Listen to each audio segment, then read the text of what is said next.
Coming up, Bernie Sanders is postponing the Iowa City Drug Overdose Forum, and later, part of the Finkbein Golf Course won't be a golf course anymore. I'll tell you more in a few minutes. Winter is coming, and by winter, we mean wrestling.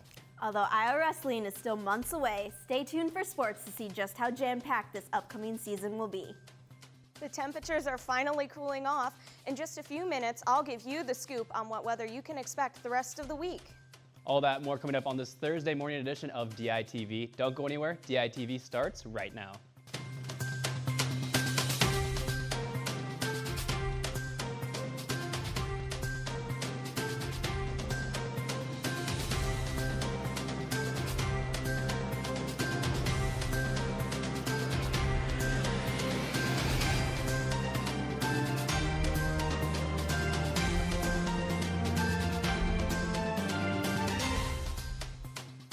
Good morning and thank you for tuning in. I'm Noah Gowdy.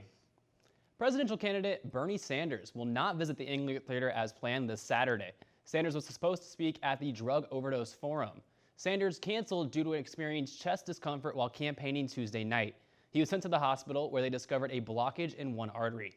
He is expected to make a full recovery and organizers are planning on rescheduling the event. Last spring, the Finkbein Athletic Club was raised to create land for a 120-unit apartment complex meant for senior citizens. We have Daily Iowan newsroom reporter Eleanor Hildebrandt standing by with more. Eleanor, what is happening to the golf course and will it affect students in the future? Yeah, so right now what is happening with the golf course is this 120-unit apartment building is trying to be built.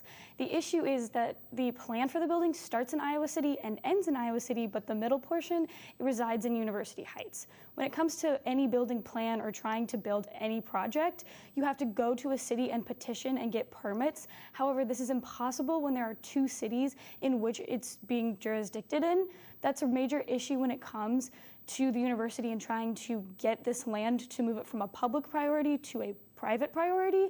That means that the university has to go through not only rezoning processes, which is happening right now between Iowa City and University Heights, but also once they discover whether it would be in University Heights or Iowa City, it does not matter which one, they have to change the land from public to private. What this means for students is the entire project is not based on students living there, it's for senior citizens. Rather, there will be tax revenue generated that will then be returned to the university once the building is built. They're trying to break ground this spring, but unless the zoning laws change and permits are able to be processed quickly, they won't be able to break any ground at all.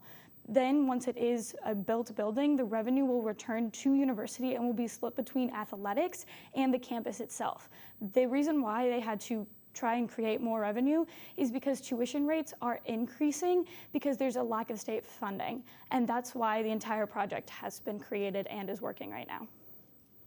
Thank you, Eleanor. You can read her full story in today's paper edition of the Daily Iowan. Greta Thunberg is a 16-year-old internationally known climate activist. She recently won the Alternative Nobel Prize for her environmental work, and now she's making her way to Iowa City. Yesterday, she went to Twitter to announce she's coming to the Iowa City Climate March this Friday. Students are hopeful her involvement will make the march even more impactful. And while I was walking here this morning, those temperatures seem to drop a little, and it's starting to feel a lot more like fall. Let's toss it over to Olivia in the weather studio to find out if those temperatures are going to stick around. Olivia? Thank you, Noah. I hope you all have a jacket handy for the coming days because you will be needing it.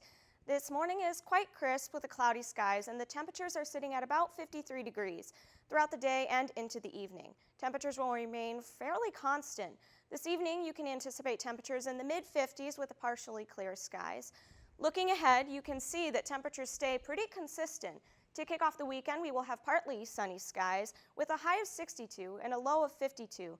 We can then expect some rain as there's a 70% chance of showers on Saturday. The high will be around 65 with lows in the upper 40s. Closing out the weekend, it will dry back up and there will be some sun. There will be highs in the mid to low 60s both Sunday and the beginning of next week. Well, Hawkeyes, I hope you enjoy the fall weather we have all been waiting so long for. Noah, back to you. Thanks, Olivia. Downtown Iowa City has a new restaurant that's offering different food options for students. Lark and Owl on Gilbert Street offers fresh, handmade Chinese food. Owner Yi Zhang says he opened this restaurant to bring more on-the-go Chinese food to the Iowa City area, and that Lark and Owl is different than other Chinese food restaurants because it features lower prices. All of the food, Chinese food here are like the giant dishes. It's usually on the present in the feast or like in the party in Chinese restaurant. So I want bring some like street food to here, get the local people and my Chinese fellows more selections for their diet. The restaurant will also feature karaoke and late night snacks, which sounds pretty good to me. And with Hawkeye sports in full swing this fall, we have a lot of news coming out of volleyball this week. Let's toss it over to Marissa and Zach in the sports studio to find out more. Thanks, Zach. It's another great day to be a Hawkeye sports fan. And with volleyball in full swing and wrestling on the way, fans are anxious to see what titles the Hawks can bring home. And for Iowa volleyball, they are just dipping their toes into some conference play. With only one win against Northwestern and one loss against Illinois, the future for the Hawks remains to be unseen. In a nail-biting game, Iowa women's volleyball lost in their home match against Minnesota. Iowa was on top in their first set, leading 13-5, but couldn't maintain it. And even though Iowa fought back to make it 15-16 in the second set, Minnesota wouldn't budge and Iowa dropped the set 21-25. Iowa gave Minnesota a run for their money in the fourth and final set, but still couldn't come through. After some back and forth action in 3 different sets, the Gophers snagged the final set 30-28 and took the match. You know, tough match, and but I will say I'm very proud of the girls. Like, we always have that, no matter what happens, we fight for every point. The team will have to earn every point. So again, that's great to see that no matter who's across the net, that we're maintaining that as our identity. And so, the challenge for us going from Illinois last weekend into this week was we want our hitters to do a little bit more work.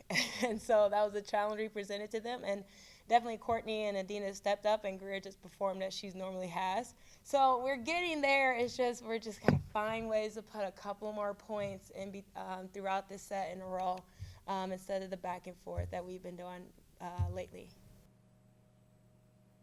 Iowa heads to Penn State this weekend, where they'll try to get their first win against the Nittany Lions in program history. Like Iowa volleyball, there is nothing but opportunity for Hawkeye wrestling. Last season, Spencer Lee, Alex Marinelli, and Jacob Warner went undefeated in their careers at home. And it's safe to say Iowa wrestling left quite an impression in their 2019 season. But that's enough about last year. To see just how the Hawks are looking going into their next season, we have DITV reporter Cade Overton live in the newsroom. Good morning, Cade.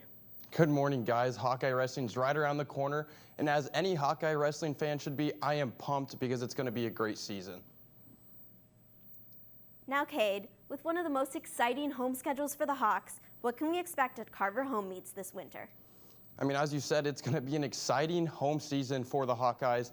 Unlike last year where the schedule was kind of weak, this year we have teams like Penn State, Ohio State, Oklahoma State, Minnesota, and even Nebraska all coming here to Iowa City to wrestle, and I'm excited for it because it's exciting to watch. And with those exciting matchups to look forward to, just how good are the Hawks going to be this year?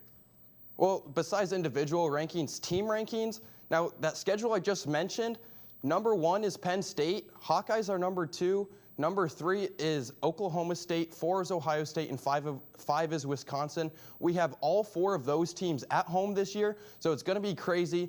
And then individually, Spencer Lee, as you should expect, is ranked number 1 going into the season. The Hawkeyes have 2 guys ranked number 2, and 11 out of 11 wrestlers are ranked in the top 11. The rankings went back to 25 this year, but 11 Hawkeye wrestlers in the top 11. It's going to be exciting, guys. Thanks, Cade. Be sure to catch Iowa Wrestling's first meet at home on November 17th.